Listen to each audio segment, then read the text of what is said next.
இந்திரன் மற்றும் அக்னி பகவானுக்கு சாபம் விமோசனம் அளித்த 108 திவ்ய தேச கோயில்களில் 11வது திவ்ய தேசமாக விளங்கும் பெருமாள் கோவில்.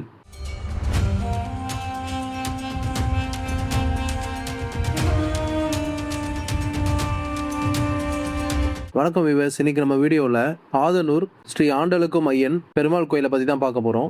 முதலில் இந்த ஆலயம் எங்கு உள்ளது, எப்படி செல்லலாம் என்று பார்க்கலாம். இந்த ஆலயமானது தஞ்சாவூர் மாவட்டம் பாபநாசம் வட்டத்தில் ஆதனூர் என்ற இடத்தில் இந்த திருத்தலம் அமைந்துள்ளது. கும்பகோணத்தில் இருந்து வடமேற்கே 10 கிலோமீட்டர் தொலைவிலும், சுவாமிமலையில் இருந்து 4 கிலோமீட்டர் தொலைவிலும் இந்த ஆலயம் அமைந்துள்ளது. இப்பொழுது இந்த ஆலயத்தோட முழுமையான வரலாறு மற்றும் சிறப்புகளை ஒவ்வொன்றாக பார்க்கலாம். அதுக்கு முன்னாடி இது போல அற்புதமான ஆலயங்களை பத்தி வீடியோஸ் பார்க்க என்னோட ரிவாக்குள் ரமேஷ் சேனலை மறக்காம சப்ஸ்கிரைப் பண்ணிக்கோங்க. இந்த ஆலயத்தில் மூலவராக பெருமாள் ஆண்டலுக்கும் ஐயன் என்ற பெயரில் அருள் பாலிக்கிறார். உற்சவராக ரங்கநாதர் உள்ளார். தாயாரின் பெயர் பார்கவி. தலவிருசமாக புன்னை மரம், பாடலி மரம் உள்ளது. தீர்த்தமாக சூரிய தீர்த்தம், சந்திர தீர்த்தம் உள்ளது.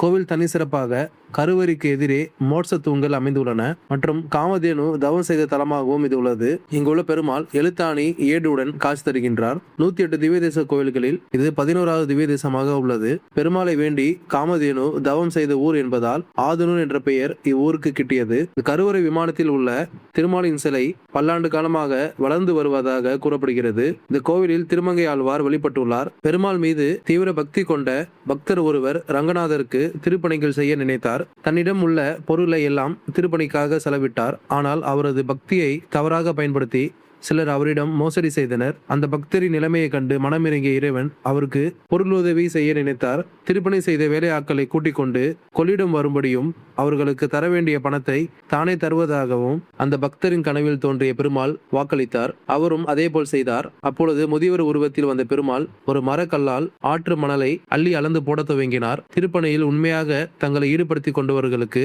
அது விலை உயர்ந்த கற்களாக மாறியது. அந்த பக்தரை ஏமாற்ற நினைத்தவர்களுக்கு அவை மணலாகவே இருந்தது.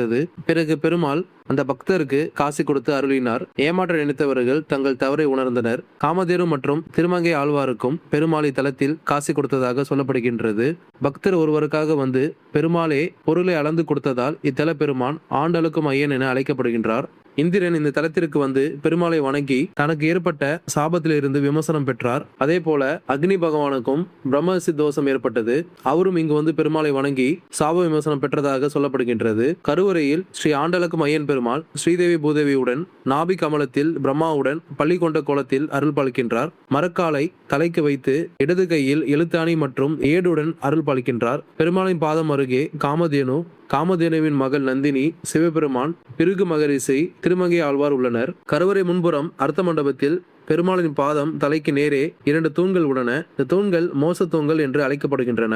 இதனை தரிசனம் செய்தால் மோட்சம் கிடைக்கும் என்று நம்பப்படுகின்றது. இந்த ஆலயத்தில் வைகாசி பிரம்மோற்சவம் சிறப்பாக 10 நாட்கள் விழாவாக கொண்டாடப்படுகின்றது. இங்கு வேண்டிக் கொண்டால் கல்வியில் சிறக்கலாம், குடும்பத்தில் ஐஸ்வர்யம் பெருகும் என்பது நம்பிக்கை. கோவில் திறந்திருக்கும் நேரம் காலை 7 மணி முதல் 12 மணி வரையும், மாலை 4 மணி முதல் இரவு 8 மணி வரையும் திறந்திருக்கும். இந்த அற்புதமான திவ்ய தேச பெருமாள் கோவிலை நீங்களும் வாய்ப்பு கிடைக்கும் போது நேரில் சென்று தரிசனம் செய்யுங்கள். மீண்டும் இது போல அற்புதமான ஆலயத்தில் சந்திக்கலாம். தொடர்ந்து இது போல ஆலயங்களை பத்தி வீடியோஸ் பார்க்க என்னோட ரிமாக்குள் ரமேஷ் சேனலை மறக்காம சப்ஸ்கிரைப் பண்ணிக்கோங்க. அப்பதான் நான் போற வீடியோஸ் உங்களுக்கு ரெகுலரா வரும். ஓம் நமோ நாராயணா. நன்றி, வணக்கம்.